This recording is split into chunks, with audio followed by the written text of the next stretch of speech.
Respected dignitaries on the dais, uh, friends, I am Assistant Director General working in UIDA Regional Office Mumbai here.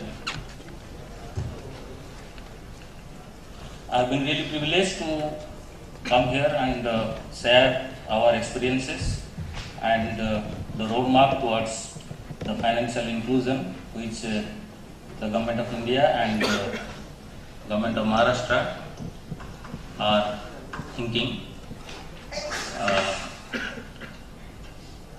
I would like to say that UIDAI is a very new kid in the business of financial inclusion. In today's session, I would walk you through little about the background of the financial inclusion,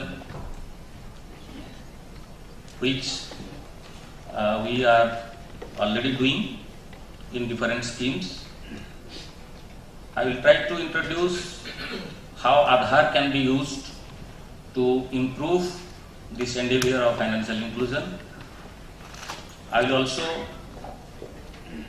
touch upon the initiatives taken by UIDAI to make financial inclusion more cost effective and meaningful. I would also introduce the initiatives and plan of Government of Maharashtra to use Aadhaar towards its financial inclusion schemes. Using Aadhaar in financial inclusion, we have already conducted a practical pilot. Rather, the thing is now being executed in Jharkhand. So we have got some practical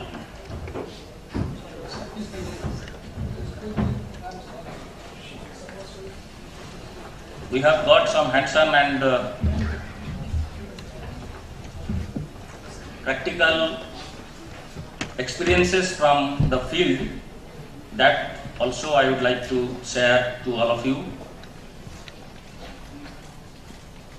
And finally, I will just, for the house, I would like to throw upon some issues which we are going to face, or the issues which flabbergast our mind to make financial inclusion effective once Aadhaar-based financial inclusion would be part of the scheme.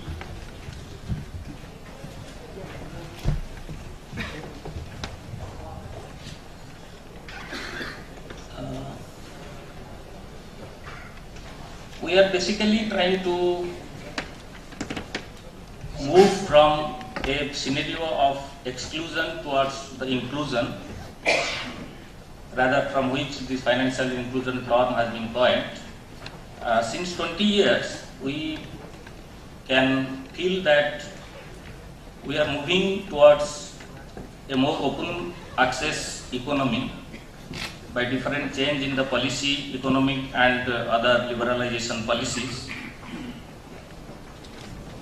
And these policy innovations of opening no-frill account and liberalized banking and ATM policies, branchless banking with BC, core banking in the regional rural banks, and incorporation of NPCI for payment and settlement issues has definitely put the old scheme of things in a change, and almost all citizens now are open towards the economy. But and as we have in the morning session, Secretary IT also explained that we are going checkless in many of the service delivery schemes, and there has been tremendous improvement in the penetration of ICT in the rural Maharashtra. But my dear friends, I would like to share here that there have been challenges, and these basic challenges is the lack of identity document with many of the village poor or even urban poor, and the cost of providing these banking services to poor who used to transact in very less amount, maybe in a larger number. And if you can go towards the statistics, out of more than 120 crore population, we are having 6 lakh odd villages. 60 to 70% of it are rural poor, and 40% of them are not having the bank accounts. So this is a challenge.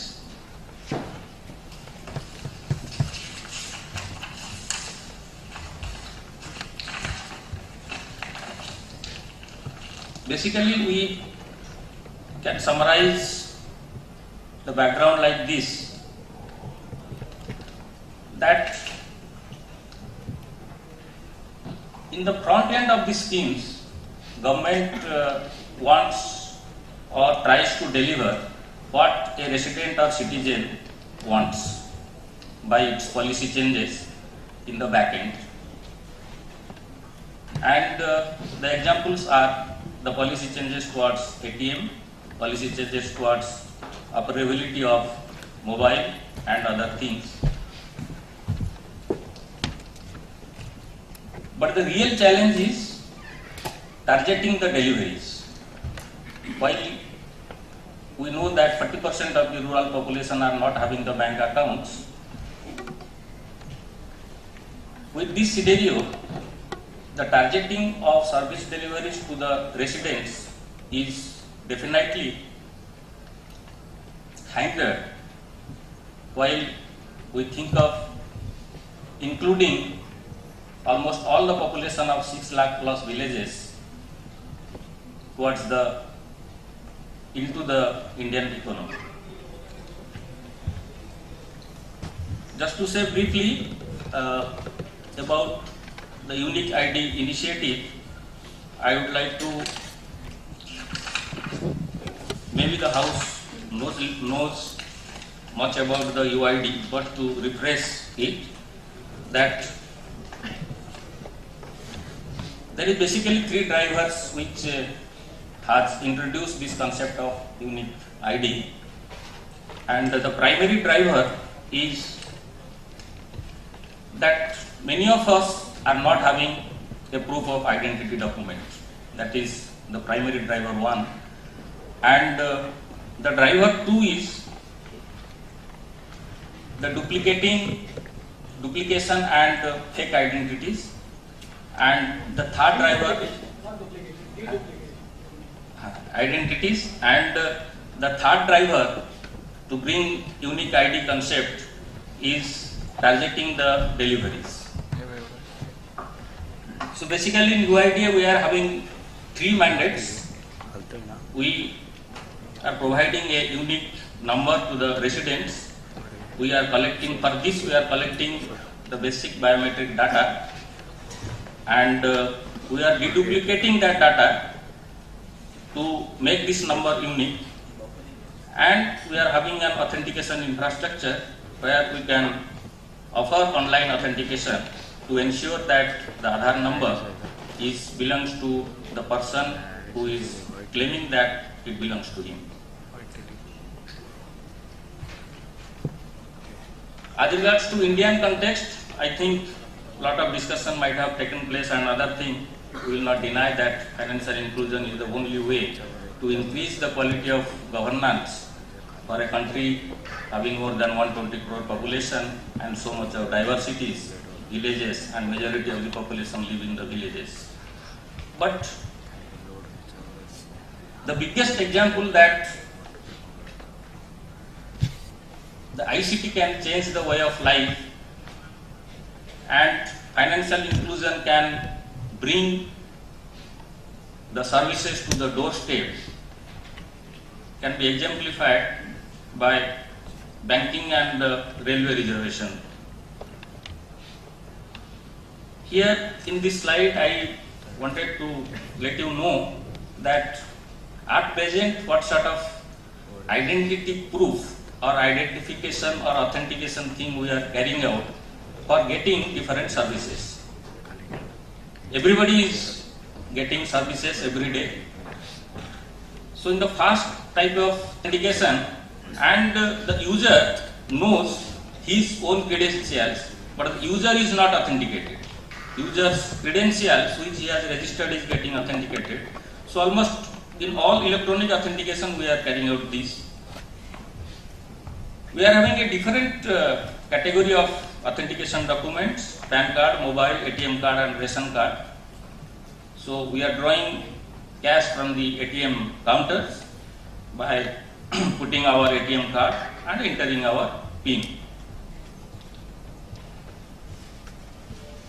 There is also an innovative third group of type of authentication, wherein the biometrics and different types of biometrics. Of course, we are in many access control cases also, we are using fingerprint and voice.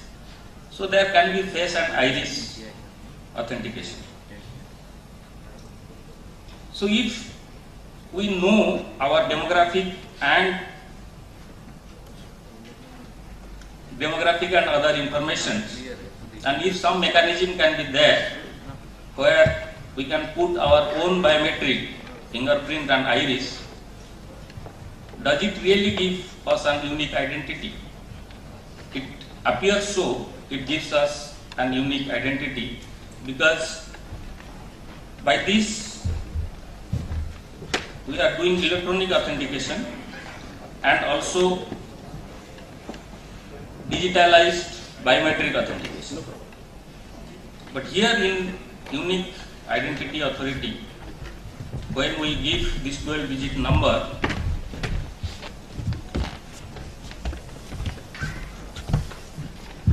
along with biometrics and demographics, we have to give our Aadhaar number.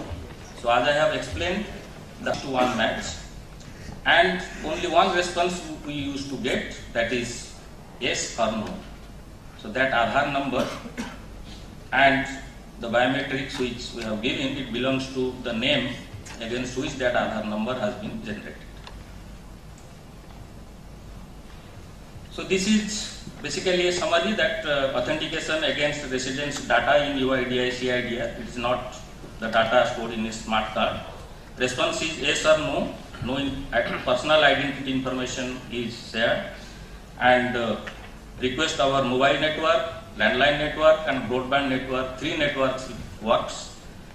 It's not restricted to only broadband network. It is 1:1 match, it is not 1:n match. So with this little share in the background, if you can see, keep UIDAI as one of the stakeholders in the financial inclusion scheme of things.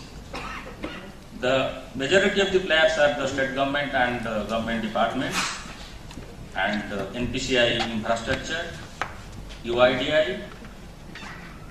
But here I would like to share one thing, that we are issuing 12-digit number and it is unique.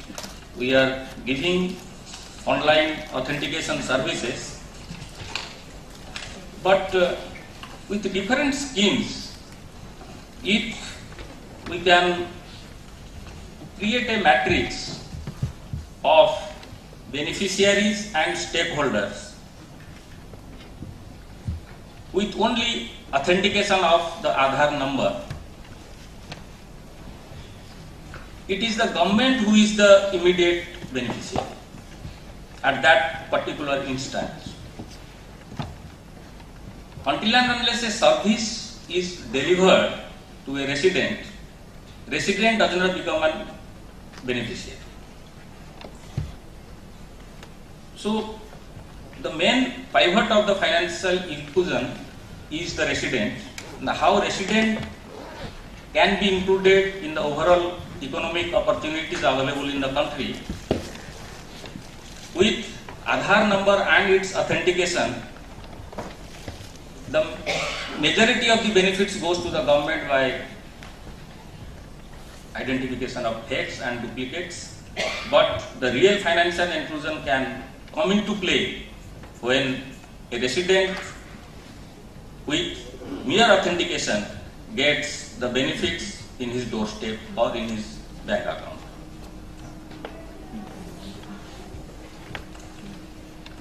So, and this can take place when we will ensure that all residents should have a bank account.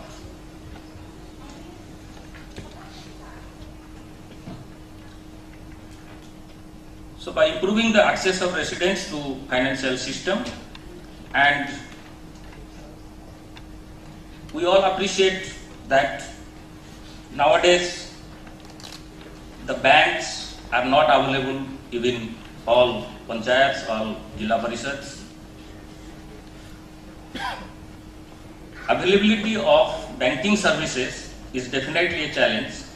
So if we want to include the majority of this class of people to the total financial system, we have to provide some novel way that they can use the banking facilities, they can take their services at their nearer to their doorstep. And then we have to develop a mechanism by which, by doing this Aadhaar authentication, which can identify the individual and his service bank account number, and the benefits can be transferred to that account. So I have marked here ABC. Basically it is a platform type of approach. A platform A, where we are focusing on opening bank accounts, and B, a payment mechanism by which our Secretary IT explained few minutes back that almost all department payments are going checkless and other thing. That means now also we are having the electronic files to generate checks, to process checks. So all those files now should have Aadhaar number and a bank account number. So the payment mechanism by these government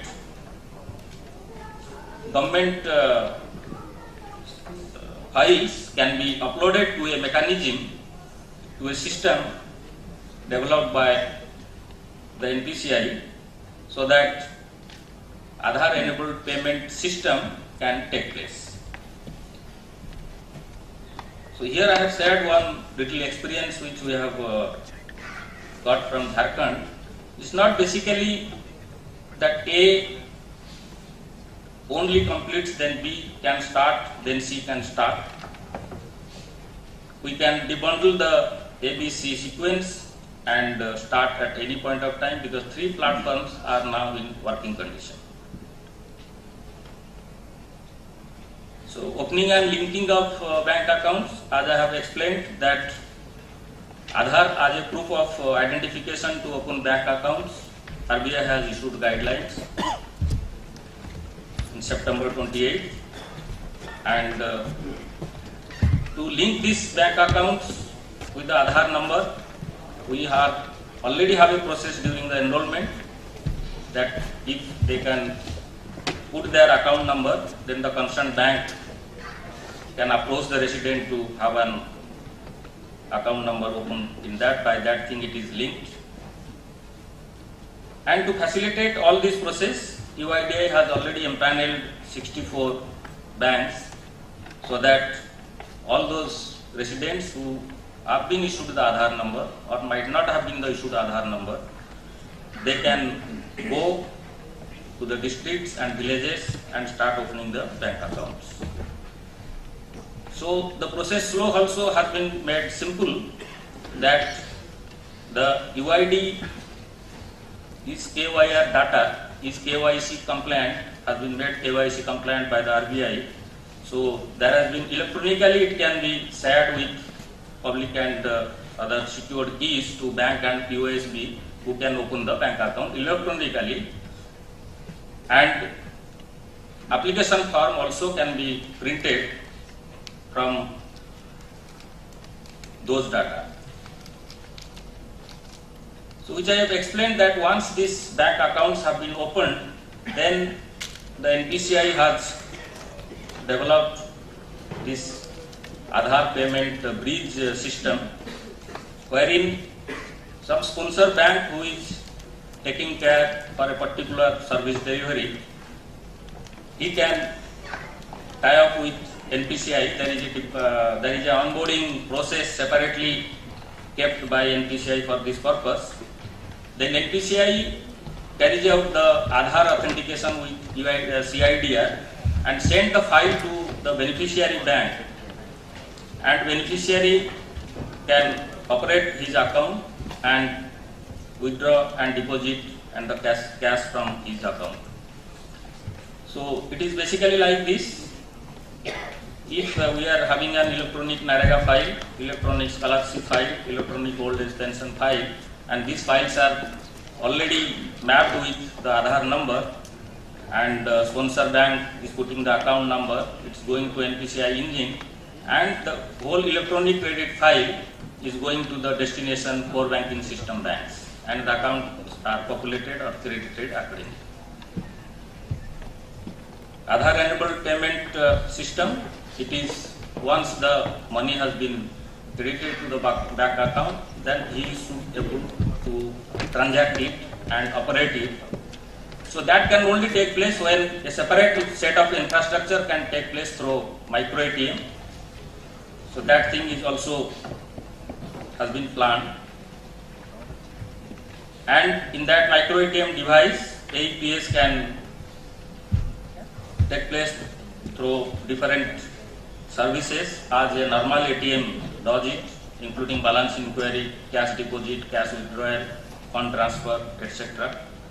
And that infrastructure is basically done through a business correspondent model, and the business correspondent carries that micro ATM and goes to the doorsteps or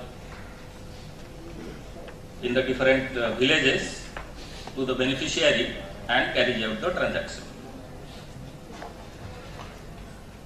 So this is how this money or the credit file is generated for transfer to the beneficiary bank system, and the account numbers are in the core banking system for their operation.